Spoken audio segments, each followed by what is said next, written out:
Fala, meus queridos. Então, agora a gente vai iniciar a segunda parte da nossa aula de primeiros socorros. Aqui a gente vai iniciar realmente os primeiros socorros às nossas vítimas, né?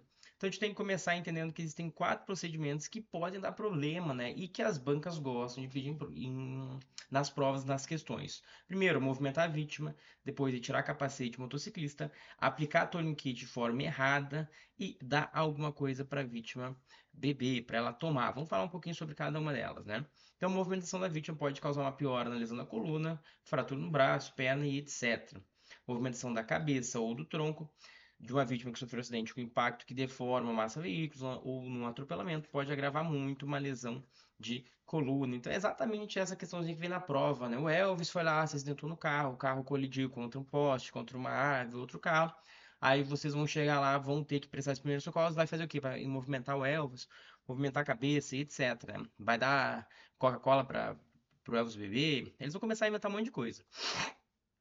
Então, no acidente pode haver uma fratura ou deslocamento de uma vértebra da coluna por onde passa a medula espinhal. Ela que transporta todo o comando nervoso do corpo, que sai do cérebro e atinge tronco, braços e pernas. O problema está aí, tá? Então, é isso que a gente explica, que pode causar paralisia, pode piorar aí a situação da vítima, tá? No caso dos membros fraturados, a movimentação pode causar agravamento de lesões internas no ponto de fratura, provocando rompimento de vasos sanguíneos ou lesões nos nervos. Assim, a movimentação da vítima só deve ser realizada, e aqui é a questãozinha de prova, bizu, antes da chegada da equipe de apoio, quando vocês lá agora vão movimentar o dignitário, o que quer que seja, se houver perigos imediatos como incêndio, perigo do veículo cair, ou seja, que esteja presente algum risco incontrolável. Esse é o bizu, é um perigo imediato para a vida do dignitário, por exemplo, se cair uma questão dessa em prova. Não havendo risco imediato, não tem que movimentar. Até mesmo no caso das vítimas que saem andando do acidente, é melhor que não se movimentem e aguardem o socorro chegar para uma melhor avaliação. Eu se eles aguardarem sentadas no veículo ou em outro lugar seguro, né? Como eu já contei para vocês em outras aulas, eu já me acidentei e foi exatamente isso que aconteceu, né? A gente se acidentou, bateu na traseira de outro veículo, tava eu e as duas colegas na frente, eu tava no banco de trás, atrás do motorista. Aí todo mundo parou, só que aí começou a sair a fumaça do airbag, a frente toda destruiu, a gente achou que tava vazando óleo. Aí eu olhei, vi como é que eu tava, esperei um pouco para tentar, para ver se eu tinha machucado, quebrado alguma coisa, né? Eu tava com dor nos meus joelhos, né? Eu pensei que eu poderia ter quebrado os joelhos, as pernas, mas não tinha nada. Aí parei, tentei não mexer muito a cabeça, o pescoço, a gente fica ansioso, a gente quer mexer, a gente quer fazer alguma coisa, mas tem que esperar um pouco, esperar a adrenalina passar. Eu vi que não tava nada, não tinha acontecido nada, e aí começou a inundar o carro de fumaça. Aí eu mexi um pouco para ver como é que eu tava, se eu tava muito tonto, o que eu tava sentindo, né? E aí saí do veículo. Perguntei como é que as gurias estavam, como é que elas estavam, se elas conseguiam se mexer.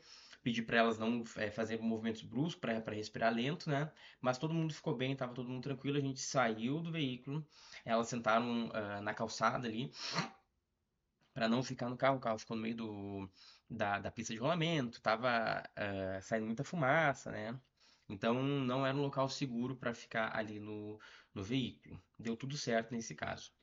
Não retirar o capacete do motociclista, né? Por óbvio.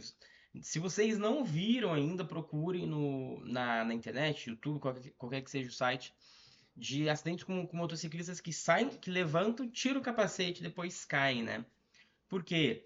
Então, o capacete ele faz uma pressão ali na medula, por exemplo, e realmente, quando tu sofre um acidente, tu tem toda uma adrenalina rolando no corpo, né? 5 segundos, 10, 30 segundos depois a adrenalina baixa e teu corpo não aguenta. Então, a simples retirada pode movimentar intensamente a cabeça e agravar lesões existentes no pescoço ou mesmo no crânio. Por isso, deve-se aguardar a equipe de socorro ou pessoas habilitadas. Uma aplicação de tourniquets, aqui a gente tem o nosso problema todo para a prova, né? Porque o tourniquet é uma doutrina que muda muito, tem mudado muito com o passar do tempo, mas aqui eu vou passar para vocês o que o Corpo de Bombeiros do Distrito Federal pensa sobre isso, tá? Então, por muito tempo, esses dispositivos foram completamente rechaçados da assistência pré-hospitalar urbana, sob o justificativo de que teriam mais malefícios que benefícios, principalmente possibilidade de amputação dos membros, etc. Esse entendimento mudou consideravelmente na última década, com publicação e divulgação de pesquisas e etc. A partir desse conhecimento do potencial risco de morte em indivíduos com sangramentos exsanguinantes, o programa Stop the Bleed, chancelado pelo Comitê do Trauma, Colégio Americano, etc., passou a divulgar amplamente que torniquetes salvam vidas. Isso aqui tudo eu trouxe ali do nosso manual do Corpo de Bombeiros do Distrito Federal. Então, olha só, recomendações. Torniquetes devem ser utilizados em qualquer sangramento exsanguinante em membros, inclusive como primeira técnica adotada. Torniquetes improvisados, aí sim, são contraindicados. Entenderam o raciocínio lógico? Realmente, não dá para utilizar de qualquer forma. A opinião de profissionais quanto ao ponto de inserção é controversa. Na rotina, quando ele fala nossa rotina, é do Corpo de Bombeiros. De APH urbano, recomendamos que sempre for possível identificar o local do sangramento, identificar o local, o torniquete deverá ser aplicado 5 a 7 centímetros, ou seja, 4 dedos acima da lesão. Em situações que não for possível aplicar próximo ao ferimento, tais como deformidade, dificuldade de acesso ao ponto de sangramento, condições ambientais, sangramentos multifocais no membro, considera-se então a aplicação mais próximo possível da raiz do membro, axila ou virilha, porque é aí que a gente vai utilizar em braços e pernas, né? É para isso que serve o torniquete. Todo mundo entendeu isso aqui? Eu quero que vocês entendam que isso aqui é a questãozinha de prova. Caso seja inefetivo, recomenda-se a utilização de um segundo torniquete. Tá aqui, pode utilizar um segundo? Deve. Não utilize sobre articulações. Ele não é para articulação em cima aqui do cotovelo, do joelho. Caso sejam compatíveis com a circunferência do membro, torniquetes podem ser utilizados também em crianças. Podem ser utilizados também em crianças. Tem mais coisa. Mesmo que a utilização pareça intuitiva, profissionais devem ser treinados com os modelos utilizados na instituição. E aí, claro, né, siga a orientação do fabricante. Eu tenho meu torniquete de treino, tenho meu torniquete de trabalho. E não é fácil mesmo. Tem alguns bizus aí para a gente colocar o torniquete também, principalmente para colocar sozinho ou colocar numa outra pessoa. A gente tem um jeito de colocar nos membros aí diferente para facilitar, para puxar, para tu ter mais força se for sozinho, né? Para tu conseguir puxar, para ficar mais fácil de tu aplicar uma pressão quando for em uma outra pessoa. Então tem todos os bizus. A aplicação do torniquete deve ser feita de maneira enérgica. As voltas da barra de torção ou acionamento do dispositivo de tensão devem ser vigorosos de maneira a cessar o sangramento. Para vocês que nunca, para quem não fez, tá vendo aí, não fez, gurizada, aperta. Aperta, botei o torniquete no braço, puxei, aperta muito, tenta deixar 5 minutos o negócio. Eu fiz curso de APH, às vezes tu não consegue nem mexer a mão. O professor aperta na perna para parar o sangramento, não é para colocar, é colocar para parar o sangramento. Os fluxos arteriais venosos devem ser interrompidos. A interrupção do fluxo arterial pode ser verificada pela identificação da ausência de pulso periférico na periferia, ou seja, periferia, periférico. Então, eu quero que vocês entendam. Vai ficar apertado. Informe caso haja possibilidade que o procedimento é doloroso e não interrompa o procedimento até que haja o controle do sangramento, que é para salvar a vida.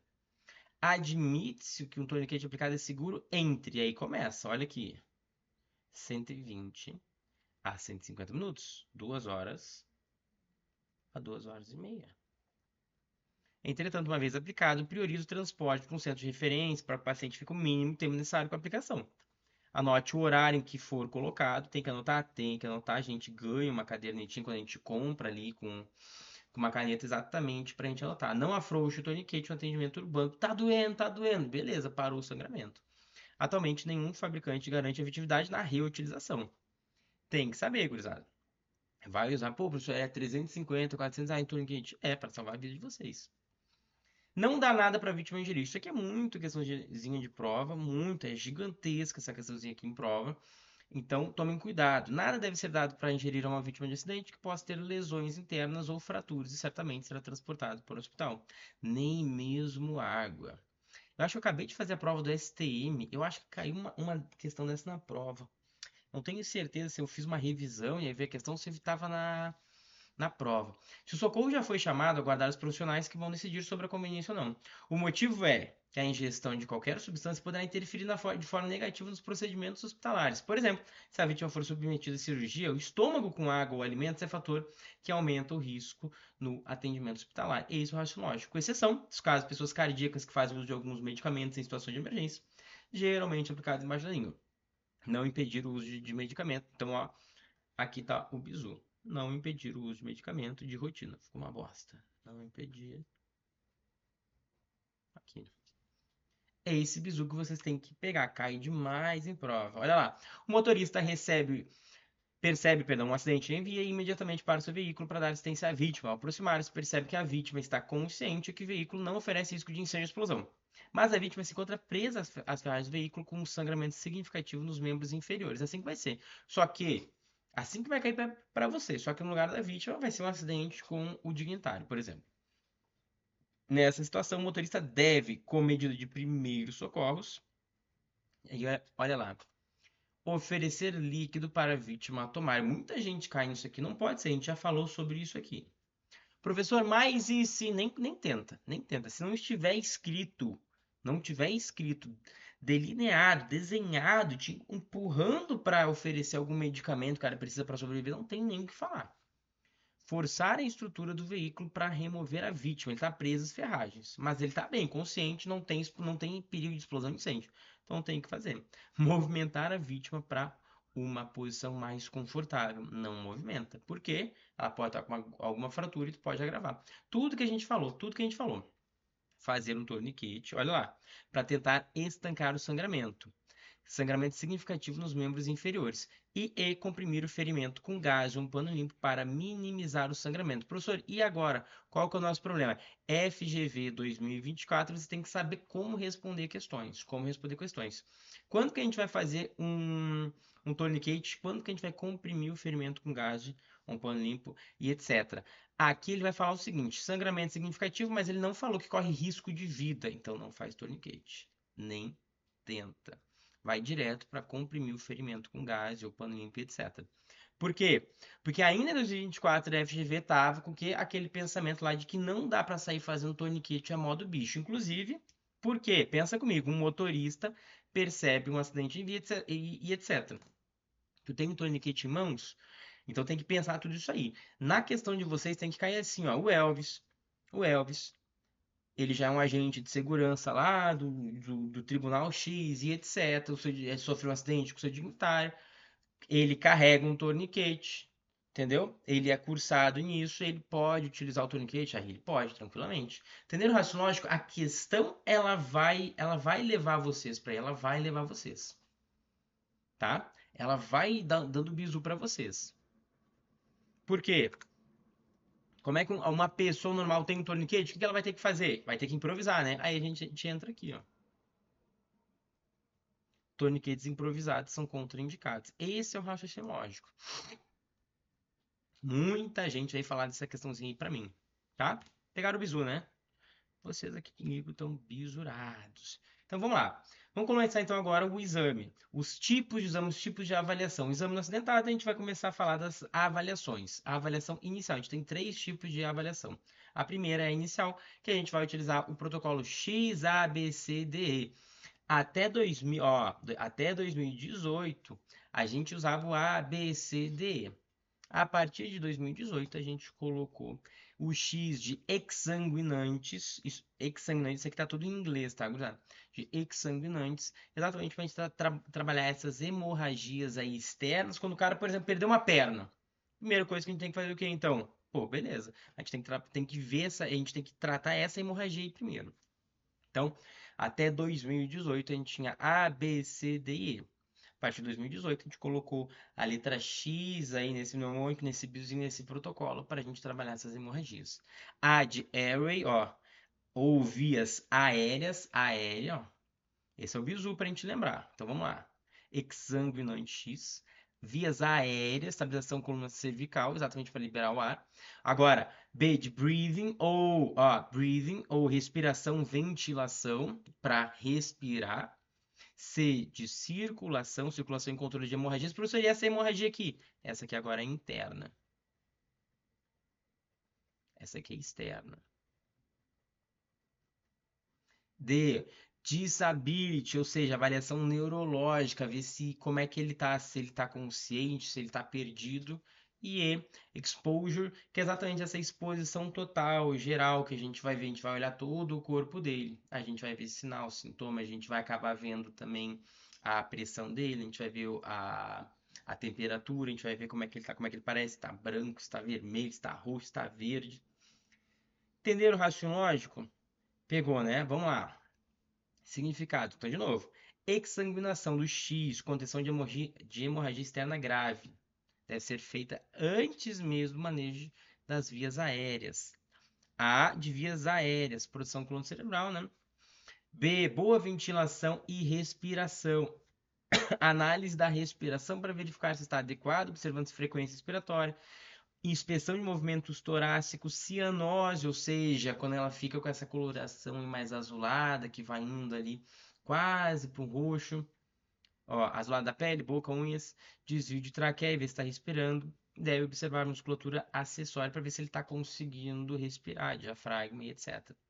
C de circulação com controle de hemorragias.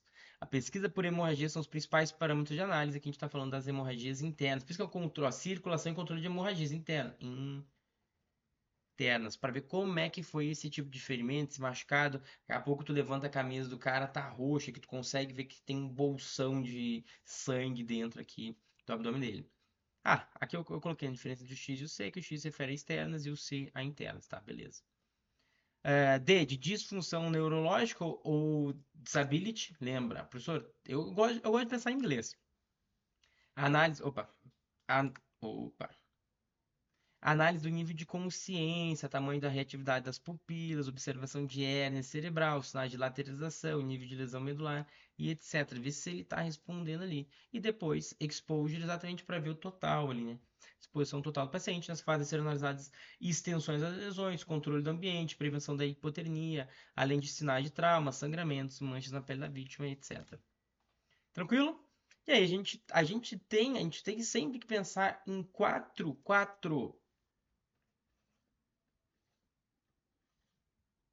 áreas importantes: vias aéreas, respiração, circulação e hemorragia. Essa hemorragia que a gente está falando é a hemorragia interna. Então, sempre a gente tem que tomar muito cuidado com esses caras aqui. Oxi. Primeiramente, vias aéreas, devendo analisar a permeabilidade, fluxo das vias aéreas, laringe, boca, nariz, faringe e etc. Após, deve ser observado respiração, é diferente, vias aéreas. As vias aéreas têm que estar desobstruídas. A gente vai ver se ela, com as vias aéreas desobstruídas, se ela está conseguindo respirar. Observando se respira, se há alguma dificuldade ou se produz algum som estranho. Se a vítima estiver consciente, o socorrista deve manter as vias aéreas abertas, observando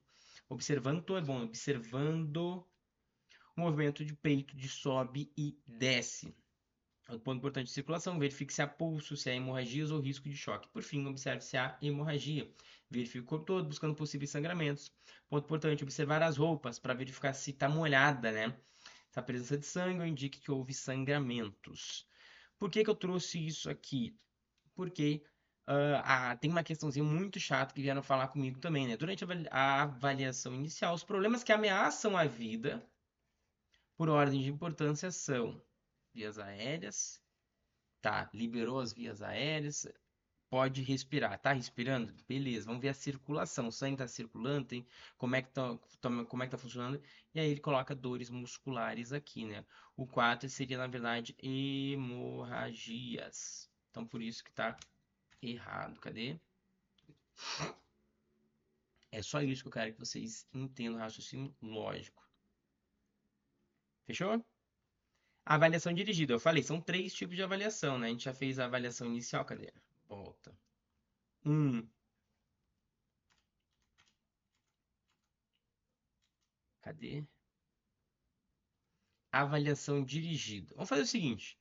Já deu 19 minutos, vamos finalizar aqui. A gente fez já a nossa avaliação inicial. No próximo bloco a gente faz então a avaliação dirigida. Então bora seguir destruindo a banca e evoluindo, meus queridos.